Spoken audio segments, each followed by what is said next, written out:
Salam, mən bugün kinetik tənliklərin sürəti, sonra sürətə təsir edən amillər, bir tərtibli və iki tərtibli reaksiyalar haqqında danışacağım. Ümumiyyətlə, kinetika nəyə öyrənir? Kimyəvi kinetika reaksiyanın sürətinin zamandan asılı olaraq dəyişməsini öyrənir. Yəni, bir növ təcilin tərifi ilə eynidir. Reaksiyanın sürəti asılıdır müxtəlif amillərdən. Birinci olaraq təbii ki də reaksiyaya girən maddələrin təbiətindən. Ondan sonra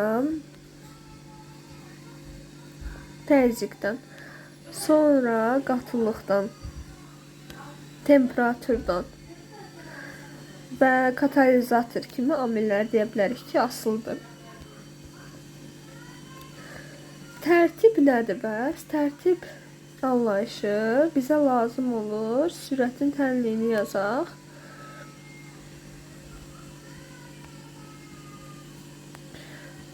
Məsələn, bir molekuldan götürək. A üstü A, yaxşı olsun 2 dənə, B üstü B. Buradakı A maddəsinə görə tərtibdir. B isə B maddəsinə görə tərtibdir. Ümumi tərtibi tapanda A üstə gəl B olur ümumi tərtib.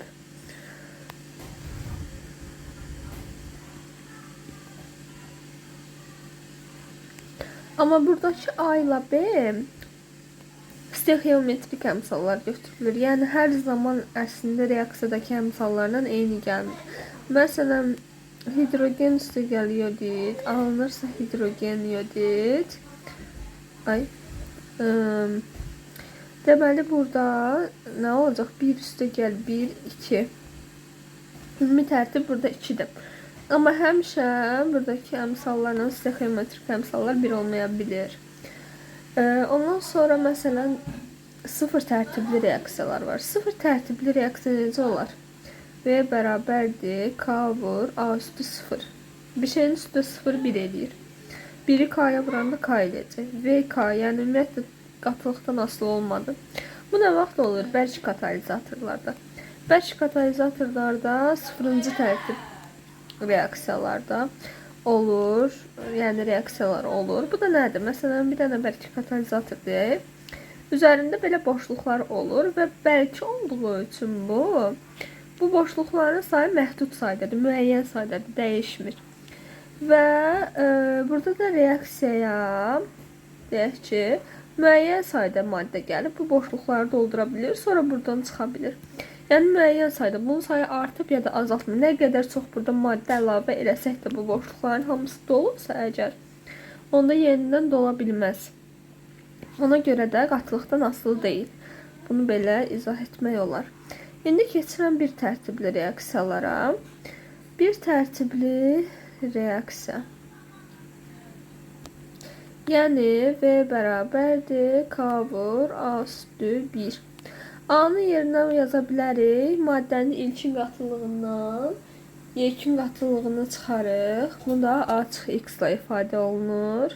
İlkin qatılıq çıxsın, son qatılıq. Yəni, sonraki qatılıq, müəyyən zaman sonraki qatılıq. Oldu K vurulsun açıq X. Bir də V-nin başqa necə deyə bilərik? Qatılığın dəyişməsini, zamanın dəyişməsinə dedikdə bölünməsidir. Bu da eləyir.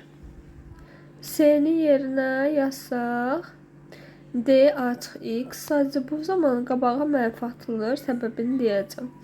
D açıq X yazsaq. D burada delta kimidir. Yəni diferensial ikinci halından birinci halın çıxılması deməkdir. Bölünsün dt. İndi baxaq burada niyə mənfi var? Səbəbini izah edeyim. Bir maddə olsun reaksiyaya gedirsə. Burada reaksiya gedən zaman başlanğıc maddə neyini azalar. Yəni deməli X A-dan az olacaq da, düzdür? X yazmır. X A-dan azdır. Deməli ki, A-dan X-i çıxdıqda nə qiymət alırıqsa bu müsbətdir. Müsbət olduğunu bildik buranın. Baxın, bura müsbət. Bunu bildik. Ondan sonra D nədir? Açıq X-in ikinci qiymətindən açıq X-in birinci qiymətini çıxırıq. A açıq x-in ikinci qiyməti necə olar? Reaksiya gedirsə daha az olur. Əvvəlki qiyməti isə daha çoxdur. Azdan çoxu çıxanda nə olacaq? Mənfi. Sürət mənfi ola bilər? Yox. Ona görə də qarşıya bir mənfi atılır. Yəni bunu da yaza bilərik dx böl dt şəklində. Bu da hardan gəlir? Dx böl dt. Bu da oradan gəlir ki, baxın yazaq, başlanğıc qatılıqlar eyni götürülür. Yəni belə a çıx x 2 çıx a çıx x1 belə. Bu da nə olacaq? A'lar burada ixtisar gedəcək. Bu da olur müsbət birləşəndə x1 çıx x2. Yəni dx yaza bilərik. Qarşıda da mənfi var idi axı. Qarşıdakı mənfini də qoyanda olacaq dx mənfi dx, o da olur dx. Dx böl dt şəklində yazılır. İndi bu iki tənliyi bir-birinə bərabərləşdirsək nə olacaq? Dx böl dt bərabərdir k vurulsun a çıx x. Buradan həmişə tənliklərin davamına getmək üçün k d tau ilə birlikdə hesablanır. Buradakı t zamanı bildirir. Yəni o tau şəklində də yaza bilərik. Daha çox tau şəklində yazılır. Və bu da birinci tərtibdə hesabladığımız üçün indi əslində bunların hamısını bir də yaza bilərik. K'ların indeksinə. K1 d tau bərabərdir dx bölünsün a çıx x. İndi buradan bunları integrallayaq. İntegrallamaq yəni diferensialların silinməsi. İntegrallayan zaman burada nə olacaq? Diferensial silindikdə qalacaq. Yuxarını silim bir dəqiqə. İntegralı sildikdə orada qalacaq k1 tau. Qalsın k1 tau bərabərdir. Və x bölünsün a çıx x-in integralı nə olar? Mənfi ln a çıx x. Yəni bu əzbərlənməsi gerəkən bir şeydir. Çünki hesablanması çox uzundur. Çox uzun hesablanmalar nəticəsində təyin olunub ki, bunun integralı ln a çıx x verir. Və bir dənə də üstəgəl konstant yazmalıyıq. Üstəgəl konstant yazmamızın səbəbi odur ki, məsələn, necə deyim, 2a üstəgəl 5 olsun. Bunun integralı belə deyə bilərik ki, alınacaq a. Yəni burada a deyirəm, alınacaq 2. Bu nə misal götürüləcək də, yəni. Bu 5 yoxa çıxacaq. Əvvəl amma bu 5 var imiş. İndi burada yoxa çıxmış bəlkə bir 5 var, baxın burada. Bəlkə bir yoxa çıxmış 5 var, ondan xəbərimiz yoxdur. O 5-in yerinə konstant yazırıq. İndi isə o həmin konstantı tapaq. Konstantı tapmaq üçün reaksiyanın ilkin vəziyyətinə baxılır. Reaksiyanın ilkin vəziyyətində nə olacaq? Zaman hələ başlamadığı üçün T0 olacaq. Düzdür, başlanğıc maddəmiz var, amma hələ vaxt keçməyibdir. Sonraki maddəmiz, yəni zaman keçəndən sonraki maddə bilinmir ki, nə qədərdir. Zaman keçməyib ki, bilinsin. Yəni ikisi də 0-dır. Bunların yerinə 0 qoysaq, taunun yerinə 0 qoyduqda bura olacaq 0. Mənfi ln x-in yerinə 0 qoyduqda burada təkcə a qalacaq. A üstəgəl konstant. Sonra buradan konstantı tapaq. Konstant burada qalsın, bunun keçirə bərabərin o tərəfinə. Konstant bərabərdir ln a-ya. Bildik ki, burada konstantımız ln a imiş. Ondan sonra da yerinə qoyaq tənlikdə. Yəni k1 tau bərabərdir mənfi ln a çıx x üstəgəl ln a. İndi belə bir ln-in qaydası var ki, bilirik. Necədir? Ln a bölünsün b. Burada yazın. Ln a böl b nəyə bərabərdir? Bir dəqiqə. Səhv yazdım. Ln a böl b bərabərdir ln a çıx ln b.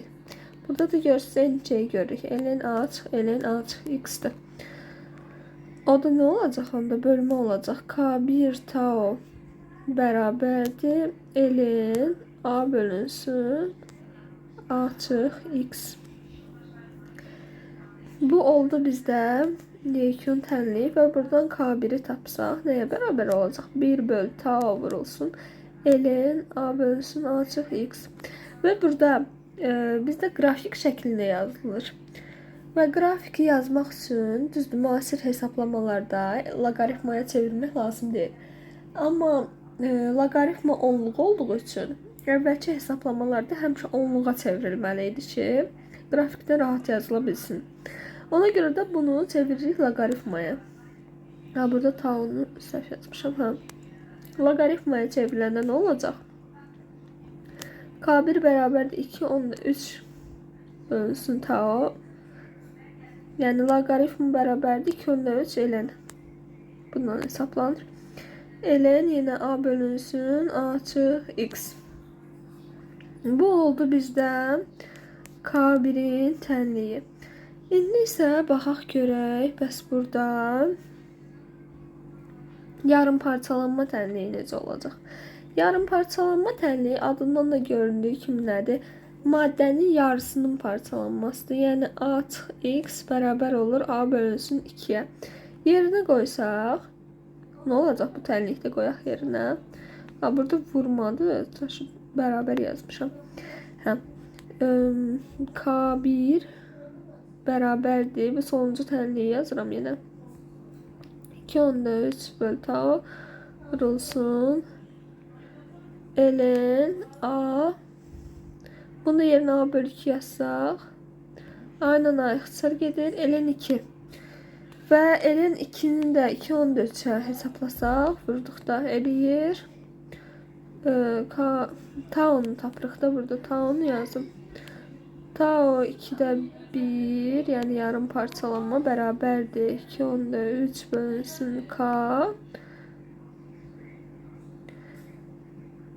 İndi o 2 onda 3'ün də yerinə hesablanmış qiymətini yazaq. Eləyir 0,693 qiyməti bu eləyir. Bu oldu bizdə bir tərtibli reaksiyalar üçün. İndi keçək iki tərtibli reaksiyaya. İki tərtibli reaksiya ola bilər ki, belə də olsun. Sürətin düsturu ilə indi yazıram. Ola bilər belə olsun. Və yaxud da iki ayrı maddə də ola bilər. Yəni V bərabərdir K vur A üstü 1, B üstü 1 belə. Bu da onsuz bir üstə gəl bir eləyəcək ümumi tərtib 2. Bu da 2 idi, fərqi yoxdur. Hər ikisi. İndi hər iki hal üçün baxaq. Bu necə olacaq? Deməli yazırdıq dx böl dt ilə. Tau yazaq bir dəfəlik, fərqi yoxdur. Bərabərdir. Açıq. K'nı da yazım. K açıq x. B açıq x. Yaxud da eynidirsə əgər k vurulsun açıq x-in kvadratı olacaq. Bərabərdir dx böl d tau. İndi gəlin eyni olan halı üçün baxaq görək. K'mız nəyə bərabərdir? Burada da k2 yazaq hamısına.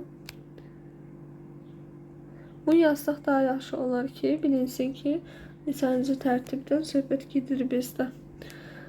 Və buradan yenə K2 D taunu saxlayırıq. Bir tərəfdə, digərini isə digər tərəfə keçirir. Dx bölünsün açıq x-in kvadratı. Və burada yenə diferensialları silmək üçün integrallayırıq.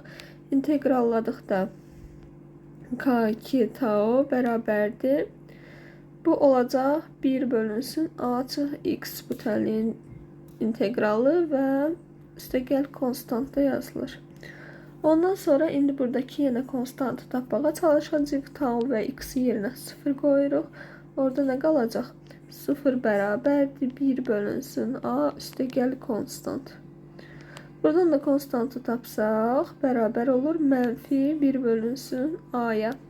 İndi yerinə qoyaq tənlikdə. Tənliyimiz haradaydı bir dəqiqə bax. Buradan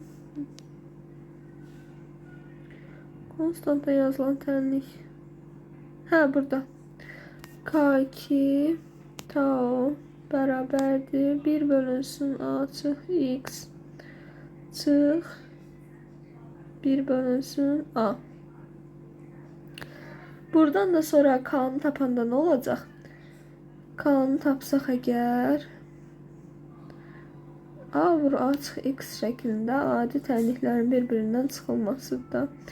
A çıx X olur.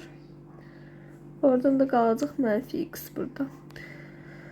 Yəni bu adi hesablama ilə sonra isə taonu bu tərəfə keçirdəndə K2'nin qiyməti tapılacaq. Yəni 1 bölü tau yanına yazacaq bunun. Burada da qalacaq bir dənə mənfi X. Belə. 1 bölü tau ilə yazsaq olur K'nın qiyməti. İndi yaxşı, davamı ilə baxaq görə yarım parçalanma tənliyi necədir iki tərtibli reaksiyalar üçün. Yarım parçalanma tənliyi indi yalnız baxıram bu ikisinin eyni olduğu halı, yəni bir molekul olan halına 2 əmsallı. Baxaq onun üçün burada qalıb. Nə olacaq? Buradan taunu tapmalıyıq. Tau bərabərdir 1 bölünsün K2 vur. Bunu elə buradakı kimi saxlayaq ki, danışa da bilmədim. Tau 2'də 1 bərabərdir. Burada necə olur? Tau 2'də 1 olduqda A çıx X bərabər olur A bölünsün 2'yə bayaq dedik.